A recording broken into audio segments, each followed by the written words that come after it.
All right, today we're going to tackle a foundational skill in the AWS world, how to host a simple website directly from an Amazon S3 bucket. This is the classic old school method, and honestly, understanding how it works is a super handy tool for getting your projects online fast. So let's get right into it. So, let me ask you this. Have you ever been in that spot where you just need to launch a website, maybe a portfolio, a landing page, something simple, and you need it up now, and you really don't want to deal with the whole headache of servers and patching and all that management stuff? Well, if that sounds familiar, you are in the perfect place. Okay, before we dive deeper, let's just make sure we're all on the same page about what we're building. We're talking about a static website. This isn't some complex, database-driven behemoth. Nope, it's just a collection of files, your basic HTML, your CSS for making it look good, and your JavaScript for any cool interactions. The key thing here is that these files are just sent to the browser exactly as they are. There's no fancy server-side code running in the background. So how does S3 fit into all this? Well, the easiest way to think about Amazon S3 is as this massive, nearly indestructible digital file cabinet up in the cloud. I mean, you can store literally anything in there. But here's the really cool part. S3 isn't just for storage. It has this special little feature that lets it act like a basic web server. It can actually serve those files directly to the internet, which makes it an insanely simple and super cost-effective way to host those static sites we were just talking about. All right, let's get to the good stuff. The how-to. Getting your site live with this method really just boils down to 3 core steps. It's a really simple, logical process to take your plain old storage bucket and turn it into a full-fledged website. And here they are. First, you've got to tell S3, hey, I want you to be a web server now. Second, you have to point it to your homepage file. And third, and this is a big one, you have to actually unlock the door so people can visit. Let's break each of those down. Okay, step 1 is honestly a piece of cake. You just go into your S3 buckets properties, scroll down a bit, and there's an option that literally says static website hosting. You click at it, you click enable, that's it. It's like flipping a switch from storage bin to web server.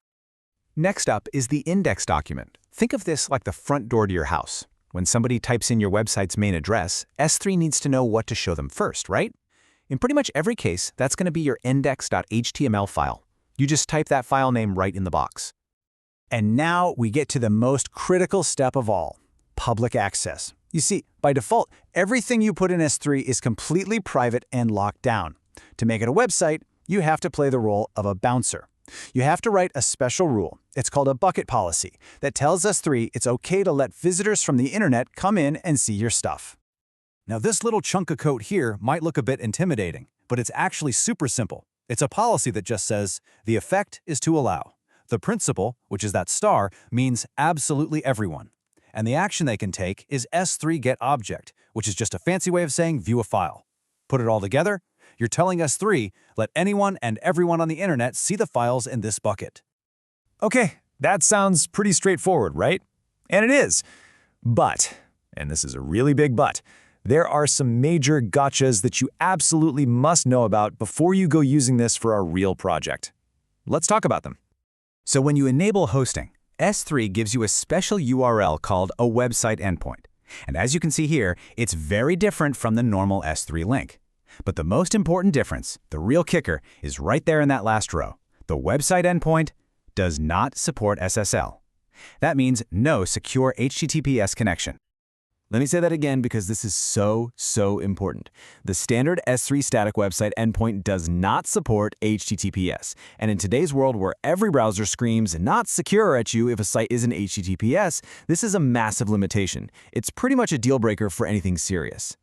And here's the other huge warning, and this is a quote straight from the AWS documentation. To get that bucket policy to work, you have to turn off the block public access settings. And like the warning says, that means anyone on the internet can access your bucket.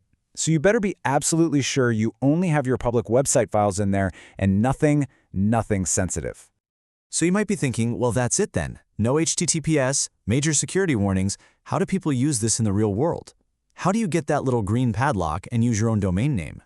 Well, the answer is to bring in another AWS service to help out. And that solution is Amazon CloudFront.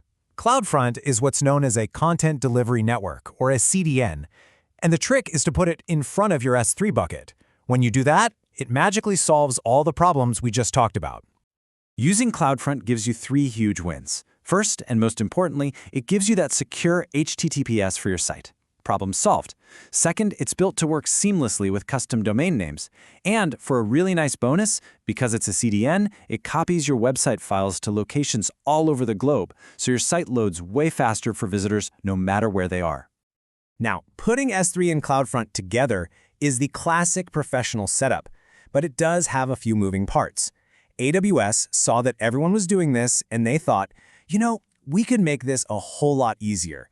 And so they created a much more modern and streamlined way to do all this. And don't just take my word for it. Here it is, another quote directly from the source material.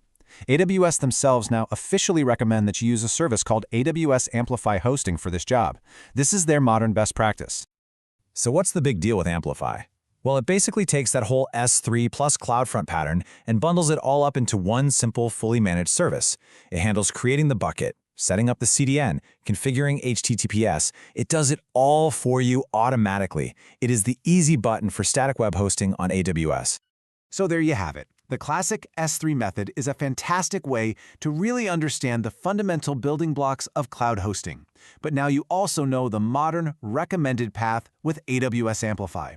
You've got the foundational knowledge, so the only question left is, what amazing project are you going to launch first?